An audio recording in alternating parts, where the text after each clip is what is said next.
Okay, Assalamualaikum warahmatullahi wabarakatuh. So, dalam kuliah pada hari ini, uh, kita akan belajar berkenaan suntingan penulisan dan inilah pertimbangan maklum balas. So, bagaimana kuliah pada ini kita just go, this is a very short kuliah.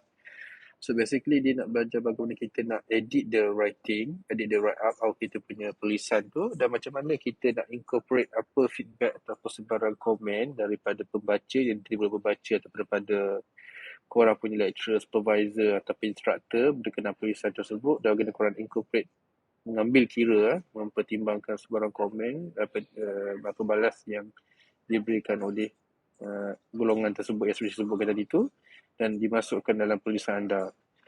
Dan kita akan belajarlah apa-apa perkara yang penting kita patut take note dan apa penting yang kita boleh ignore lah, basically kan. So the gist of this topic ni kan, bila kita dah sampai di peringkat ini, bermaksud penulisan anda basically dah siap kan. So penulisan ataupun hampir siap kan. Adapun significant portion of your writing dah ada, dah ready. So anda macam nak dapatkan idea kasar daripada pembaca, sama ada pembaca tu faham tak apa yang ditulis oleh anda sendiri. Kalau pembaca tu gagal memahami apa yang dibaca, yang ditulis oleh anda sendiri, maka terdapat kegagalan proses komunikasi di situ.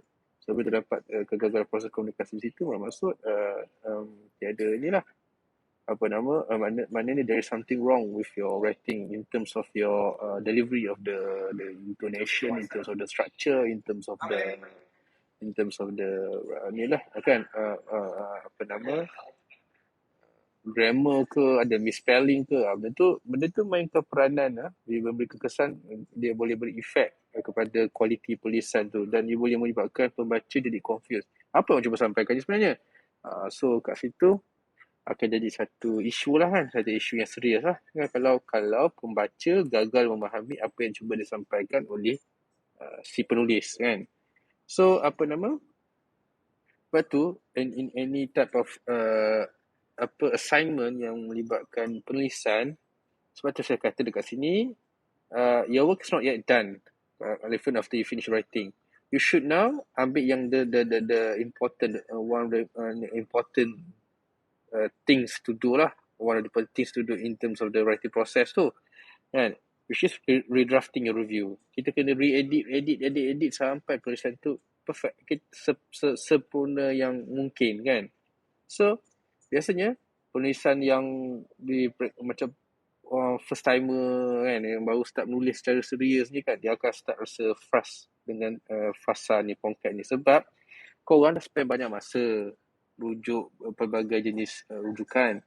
Dan bila tulis, sepatutnya korang mempunyai pemahaman yang mendalam berkenaan apa yang korang baca, korang rujuk, sebab korang actually lalui the proses mencari bahan untuk menulis ke semua kan. Tapi kita tak kalau kita nak tengok kat seluruh dunia sama je benda ni. Maknanya kita tak boleh nak nafikan benda ni adalah penting. Benda ni adalah penting, di mana apa nama, kita kena take macam satu stand yang neutral, di mana kita kena allow this process to happen. Kita kena apa nama, walaupun kita di peringkat awal ni, kita yang the one that analyse, menilai dan sintesis semua rujukan yang ada, tapi kerana kita memberi ruang kepada orang lain untuk untuk menilai kita punya penulisan tadi. Orang lain pula yang menanalisis dan menilai, mengevaluasi penulisan kita. So this is not kerja yang senang, tapi adalah satu kerja yang kritikal dan penting dan perlu untuk kita membolehkan kita menghasilkan satu penulisan yang efektif.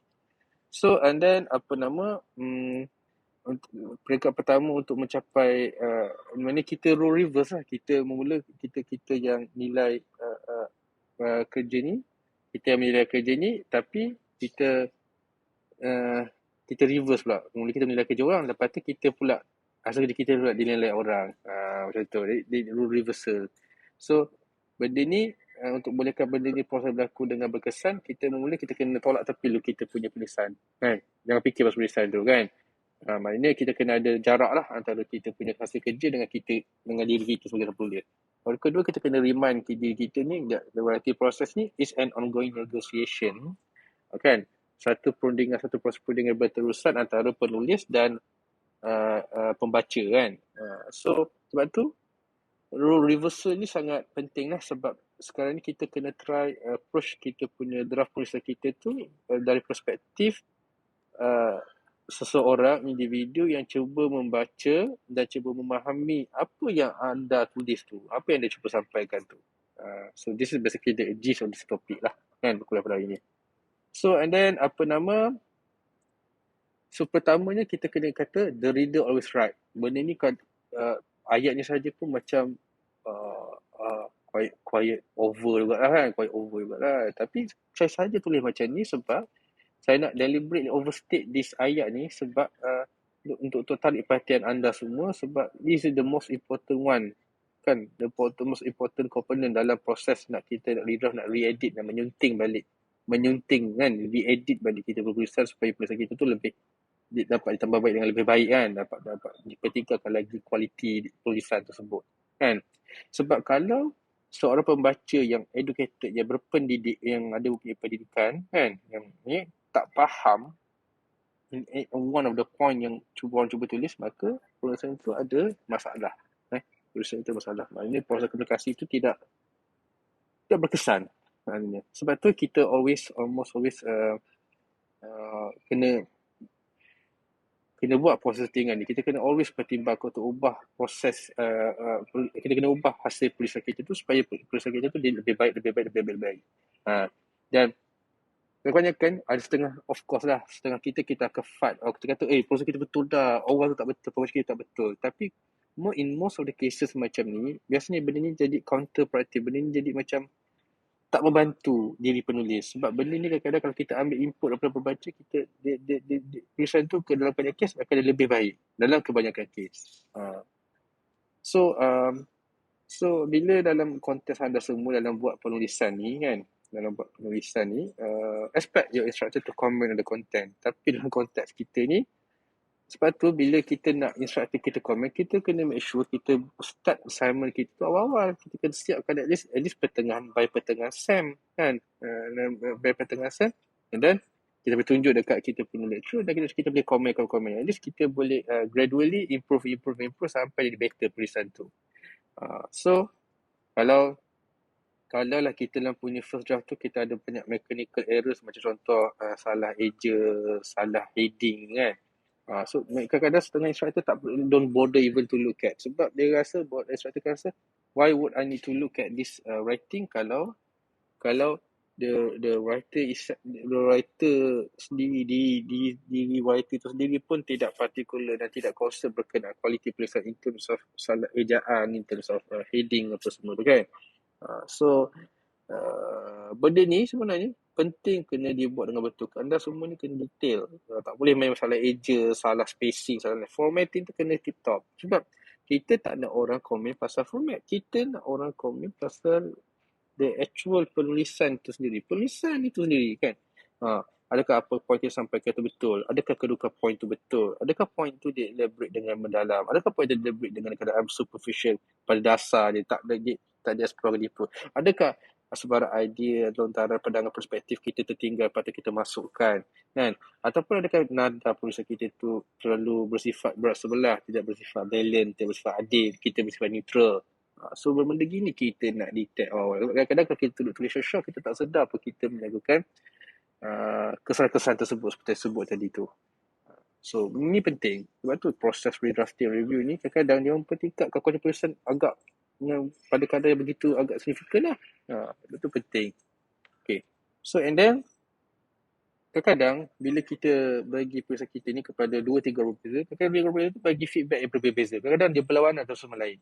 So sebab tu kalau berlaku begini, ni antara step-step yang kita boleh macam reconcile lah perbezaan pandangan ni. Macam ni kita nak reconcile ni kan. Kita harmonikan perbezaan pandangan ni. Maknanya first kali kita kena make sure lah different opinions ni bukan disebabkan oleh kerana individu tersebut gagal untuk memahami awak punya kupasan perbincangan yang diletakkan dalam tulisan awak tu. Dan perkara kedua adalah bincang perkara tersebut dengan individu yang berbeza itu dan cuba capai satu persefahaman lah kan antara antara pihak yang berbeza pandangan berkenaan tulisan anda tersebut tu. So macam itulah. So this is one of the steps that we can do lah kalau nak further improve our kita punya tulisan. And then ni aspek parallelism ni penting sebab kan bila kita buat tulisan, saya adalah kuliah lepas, kita ada topik online. So topik online ni biasanya kan topik online tu kita dah plan tau. Dalam setiap topik online, setiap heading tu kita akan bincang, okay, apa pengisian kita nak masukkan dalam setiap topik online tu kan. Biasanya a discussion of weaknesses akan di balance by a discussion of strengths kan. Maksudnya kalau kita bincang satu perkara yang kelemahan suatu perkara, kita kena counter kelemahan tu dengan perbincangan berkaitan kekuatan satu perkara tersebut. Kalau kita against suatu perkara, kita kena balance perbincangan kita against tu dengan perbincangan yang lebih support kepada perkara tersebut. Sebab nampak penulisan tu well balanced. Dia bukan too nampak berat sebelah.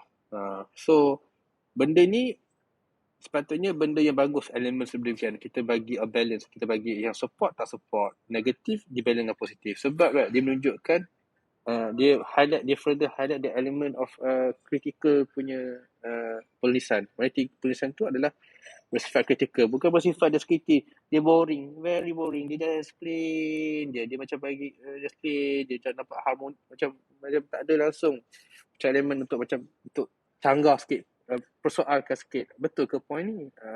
Bila kita ada elemen sedemikian, dia secara tak langsung dia pertikatkan kualiti tulisan tu ke satu tahap yang lebih baik sebab kita ada elemen membuatkan pembaca berfikir sejenak kan, reflect sekejap kan, berfikir kan, point yang kita sampaikan tu dan kita allow the process di mana pembaca tu fikir sekejap benda tu betul ke tak kan.